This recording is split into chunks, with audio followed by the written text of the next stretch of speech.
Hi, so I've had a message from someone wanting to see how I organise my craft stuff and small business stuff in such a small space in the van.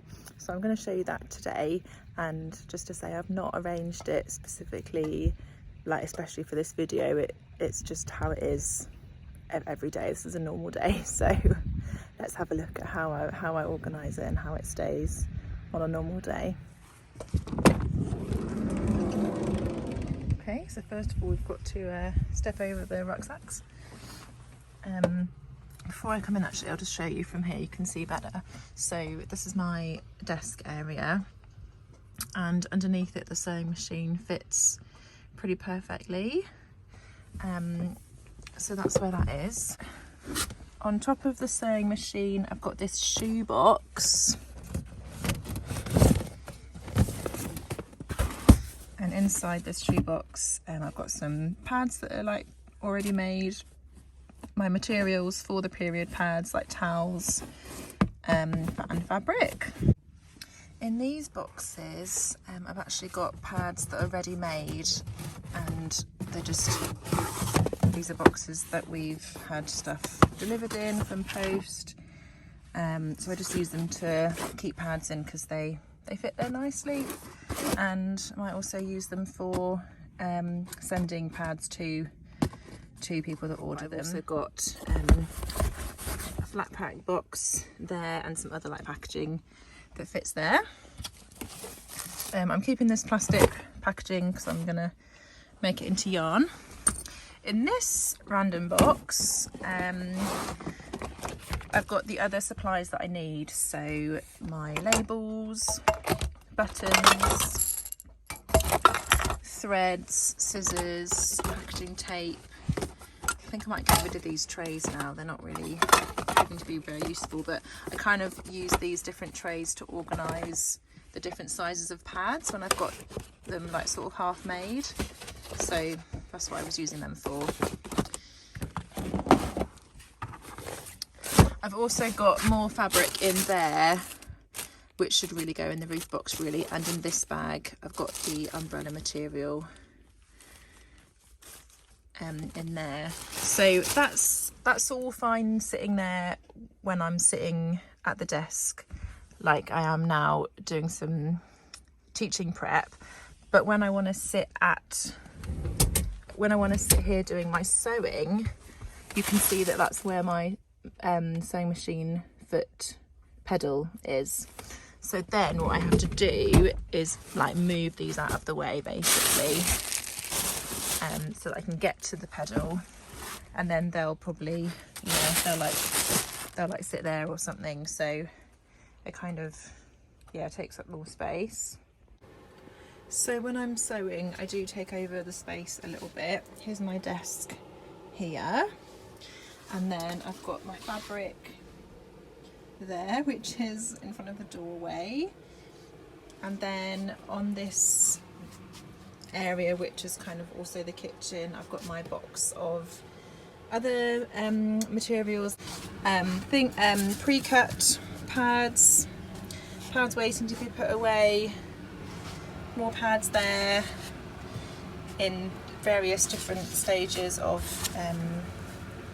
being made. So yeah, I do rather take it over, and poor Chinaka has to stay somewhere else. At the moment he's fixing the Wi-Fi. So that's kind of the stuff for the business. I try to keep it all down that end, but down this end of the van I've got there's lots of random stuff that doesn't have a home really. These handbags probably need to get repaired a little bit. In this box I've got some twine and fabric scraps on the go, so they just kind of sit there. So that takes up corridor space, which already isn't very big, so that's not ideal. And down this end, this basket here, which I've made from plastic, is also holding some t-shirt yarn and t-shirts waiting to be made into yarn, so that just kind of fits there because there was a space there for it. This box actually used to have fabric in it for the period pads, but when I used it all up I got some scraps down from the roof, so that I could work on some twine because I'm doing workshops again, so that's handy for that. But when I get more fabric, then I might have to change it over again.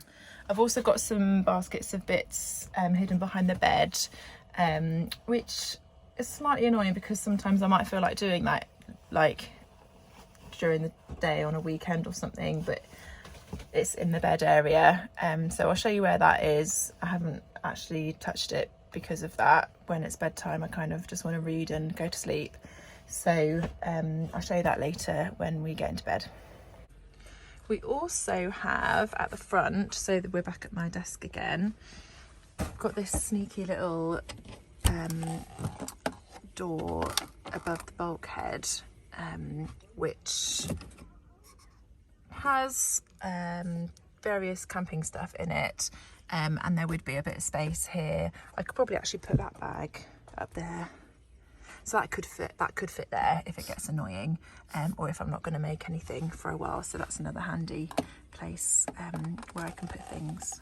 So you can see that a lot of it, I'll just show you the view as well so you can enjoy that. A lot of it is kind of a work in progress, you know, especially the one in the corridor. That's not ideal, but the best one is where the sewing machine is. That was definitely thought about. Janaka designed that space so the sewing machine would fit under there, and I guess I didn't really think too much about where everything else would go. I kind of thought, oh, I could just live in the roof box, but I don't want to be going up the roof box every time, like every day, so it stays down here. And you know, I think we're managing with it the way it is. I try to keep it as contained as possible, and also when we then drive, when we're on the move, I have to make sure everything is kind of on the floor, like not left on the desk, that it's on the floor, so it doesn't fall over as well. So that's something else I've got to bear in mind with how I pack things.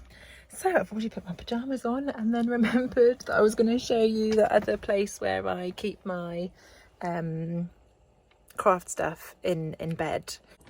So we've got like this bed storage area that we can only get to when the bed is down, and I've got this basket which has got wool and a current crochet project, a jumper that I'm making, but I haven't touched it in 2 months, probably because it's there rather than elsewhere in the van. But that sits there, so that's got a nice spot. Yeah, I've got another basket here out of plastic that I've made. It's just kind of squished in there. So basically any spare inch that I can find, I put something there. So I hope that has given you a bit of an insight into how we use the space in the van, and I hope it's inspired you to store your craft things in an efficient way and in a place where you can get to them easily as well. Unlike me, I need to work on that with this crochet.